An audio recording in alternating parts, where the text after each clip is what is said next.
என்கிட்ட சொல்லி ஒரு ஏசி வாங்க முன்ன போதும் போதும் நாய் போயிருதுப்பா. மொட்டை மண்டையா கஞ்சப்பையா ஒரு பொருள் வாங்க மாட்டேங்கிறான் வீட்டுக்கு. அத்தை சும்மா இருங்கத்த. ஏதாவது பேசி அவர் காதில் விழுந்துருச்சுன்னா அப்புறம் ஏசி வாங்காமல் திரும்பி கூப்பிட்டு போயிடுவார். ஏசி வாங்குற வரைக்கும் பேசாமல் இருப்போம். ஆமாடி ஆமாடி, நீ சொல்றது சரிதான், கொஞ்சம் பேசாமே இருப்போம். கூப்பிட்டு போனாலும் போயிருவேன். ஹலோ சார், யாராவது இருக்கீங்களா? Welcome sir. Welcome madam. Sir என்ன பார்க்குறீங்க? மேடம், எங்களுக்கு விலை கம்மியாக, அதே நேரத்தில் நல்ல குவாலிட்டியாக, அதே நேரத்தில் நீண்ட நாள் உழைக்கிற மாதிரி, அதே நேரத்தில் ஏதாவது ஃப்ரீ gift கிடைக்கிற மாதிரி ஏதாவது ஏசி இருக்கா மேடம்? இருந்தால் சொல்லுங்கள் மேடம். ஏ கமலே, இங்கே திரும்ப. என்னம்மா சொல்லுமா?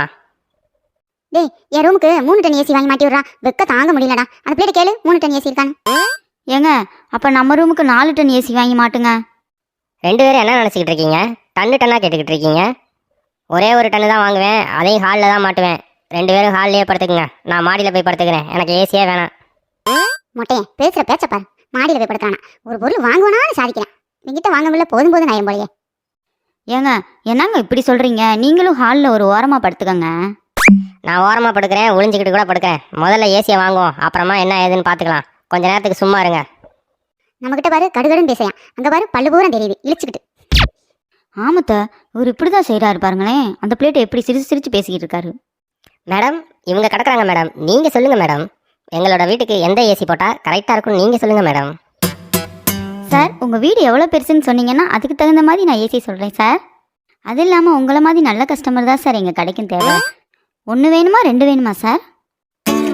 மேடம் நீங்களே சொல்லுங்கள் மேடம். நான் 1 வாங்கிட்டா 2 வாங்கிட்டா நீங்கள் சொல்லுங்கள் மேடம். ஏடி சாரு, நம்ம வீட்டுக்கு தான் ஏசி வாங்க போறேன். உன் புருஷன் ஒரு ஏசி வாங்க சொன்னா, அதுக்கே உன் புருஷன் 1000 பழம் போலம்னா. இப்போ இவகிட்ட போய் 2 ஏசி வாங்குறேன் 3 ஏசி வாங்குறேன் கிடக்குறேன். அத்தை 2 ஏசி வாங்கட்டும் த. நம்ம 2 ஹால்லே மாட்டிக்குவோம். சீரியல் பார்க்கும்போது ஜிலு ஜிலுன்னு இருக்கும்ல, நம்ம ஜாலியாக உட்காந்து சீரியல் பார்ப்போம் த. அப்படியா நீ சொல்ற? சரி சரி வாங்கட்டு இது மொட்டையை வாங்கட்டும். 2 ஏசி வாங்கட்டும். மேடம் 1.5 டன் ஏசி எவ்வளோ மேடம் வருது? 2 ஏசி வாங்கினா என்ன ரேட்டு வருது மேடம்? சொல்லுங்கள் மேடம். ஒரு ஏசி 55,000. நீங்கள் 2 ஏசியாக வாங்கினீங்கன்னா 1,10,000 வருங்க சார். இதுக்கு ஃப்ரீயும் உண்டு. 300 ரூபா மதிப்புள்ள ஒரு அயன் பாக்ஸ் உங்களுக்கு ஃப்ரீயாக தருவோம் சார்.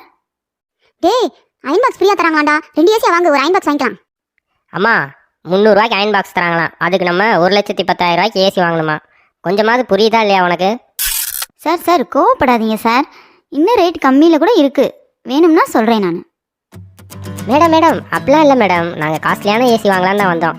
அவங்க இடையில பேசுகிறாங்களா, அது எனக்கு இரிட்டேட்டிங்காக இருக்குது. அதனால தான் மேடம் சத்தம் போட்டேன். நீங்கள் சொல்லுங்கள் மேடம், அதில் என்னென்ன ஆப்ஷன்லாம் இருக்குது? ஏடி சாரு, வெளிச்சமா தானே இருக்கு. உன் புருஷன் என்ன இருட்டா இருக்குன்னு பேசிக்கிட்டு இருக்கேன் அந்த பிள்ளைகிட்ட. அத்தை அவர் இருட்டாக இருக்குன்னு சொல்லலத்த, இரிட்டேட்டாக இருக்குன்னு சொன்னார். நம்ம பேசுறது அவருக்கு எரிச்சலாக இருக்கான்த்த, அதை அந்த பிளேட்டை அப்படி சொல்லிக்கிட்டு இருக்காரு. அப்படியாடி சொல்கிறேன்? பேசுவாண்டி பேசுவேன். உன் புருஷன் எல்லாம் பேசுவேன். குட்டை கவுன் போட்ட பிள்ளை பார்த்துட்டான்ல, எல்லாம் பேசுவேன். வீட்டுக்கு வரட்டும் பார்த்துக்கிறேன்.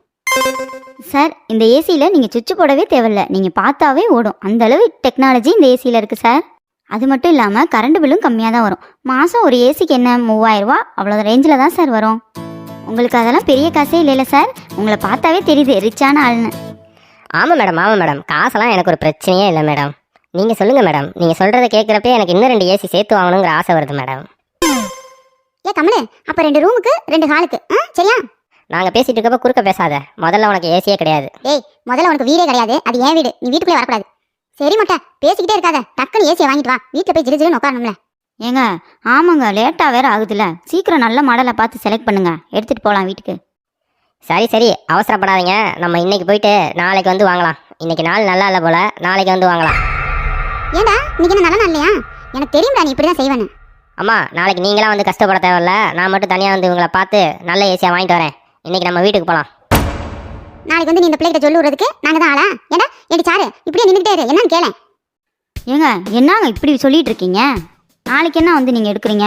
எடுக்கிறதா தான் இன்றைக்கே எடுங்க, எடுத்துகிட்டு போகலாம். செல்லம், நீயும் புரிஞ்சிக்க மாட்டேங்கிறிய செல்லம். இன்னைக்கு நாள் சரியில்லை செல்லம். நாளைக்கு கண்டிப்பாக நான் ஏசி வாங்கிட்டு வந்துடுறேன். வாங்கிட்டு வந்து உடனே மாட்டி விட்டுருவோன்னா நீங்கள் ஜிலு ஜிலுன்னு இருப்பீங்களா? ஏ சாரு, மொட்டை நம்மளை ஏமாத்துறாண்டி, போய் சொல்லிக்கிட்டு இருக்கியா? இப்போ எடுக்க சொல்லு. டேய் மொட்டை, நீ ஏசி வாங்குற மாதிரி தெரியல. வந்ததுலேருந்து நானும் பார்த்துக்கிட்டு இருக்கேன், அந்த பிள்ளை கூடயே தான் பேசுறதுலேயே தான் குறியா இருக்கிறேன். அம்மா என்னை தேவையில்லாமல் சந்தேகப்படாத. என்னை சந்தேகப்பட்டா பிடிக்காதுன்னு உனக்கு தெரியாது. சந்தேகப்படாதம்மா. அப்புறம் நீ பேசுறது அப்படிதான்டா இருக்கு மொட்டை மண்டையா. ஏங்க என்னங்க இப்படி பேசிக்கிட்டு இருக்கீங்க? நானும் நின்று பார்த்துக்கிட்டு தான் இருக்கேன். நீங்கள் ரொம்ப ஓவராக தான் போகிறீங்க. செல்லம், என்னை நீங்கள் சந்தேகப்பட்டீங்கன்னா என்ன நடக்கணும் உங்களுக்கு தெரியும்ல. அப்புறம் உங்கள் மூஞ்சிலேயே நான் முழிக்க மாட்டேன். என்னைய மாதிரி ஒரு ஒழுக்கமானவனை இந்த உலகத்தில் நீங்கள் பார்க்கவே முடியாது. மேடம் பரவாயில்ல மேடம், சார் நாளைக்கே வந்து ஏசி எடுத்துக்கட்டும், ஒன்றும் பிரச்சனை இல்லை. சார் மேலே கோவப்படாதீங்க மேடம். நீ பேசாம இரு. இப்படியே பேசி பேசி 1.5 லட்ச ரூபாய் ஏசி எங்க தலையில கட்டி விடலான்னு பாக்குறியா? நாங்க எங்க குடும்பத்துக்குள்ள பேசிக்கிட்டு இருக்கோம், உனக்கு என்ன? உங்களை எல்லாம் திருத்தவே முடியாது, நான் வரேன். சாரு, அந்த பிளேட்டை 2 டன் ஏசி எவ்வளோன்னு கேளு. அதை வாங்கிட்டு போய் வீட்டில் மாட்டுவோம். மாட்டி நல்லா ஜாலியாக குளுக்குன்னு இருப்போம். மொட்டை போனான்ல, அங்கிட்டு சுற்றி இங்கிட்டு சுற்றி வீட்டுக்கு தான் வரணும். நீ ஒன்றும் கவலைப்படாத, ஏசியை கேளு வாங்கலாம். சரிங்க இந்த கேட்குறேன். 2 டன் ஏசி 2 என்ன விலை?